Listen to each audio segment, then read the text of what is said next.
Welcome back to my new blog. তো দেখো আমরা এখন চলে এসেছি মেজর পার্কে। পরীক্ষা শেষ হয়ে গেছে, তো কি করবো, 3 বন্ধু মিলে চলে এসেছি আমরা মেজর পার্ক ঘুরতে। এই দেখো সোম বসে আছে, ফোন দেখছে। আরেকদিন চলে এসছে, আর এই যে সোম বসে বসে ফোন দেখছে, কোনো কাজ নাই।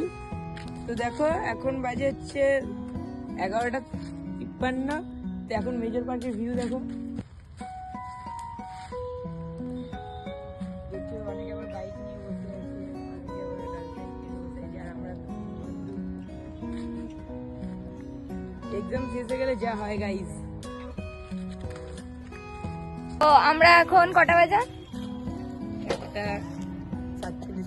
তো আমরা এখন মেজর পার্ক থেকে বেরিয়ে যাচ্ছি, এখন আমরা বাড়িতে যাচ্ছি। তো নেক্সট ব্লগে দেখা হবে গাইস।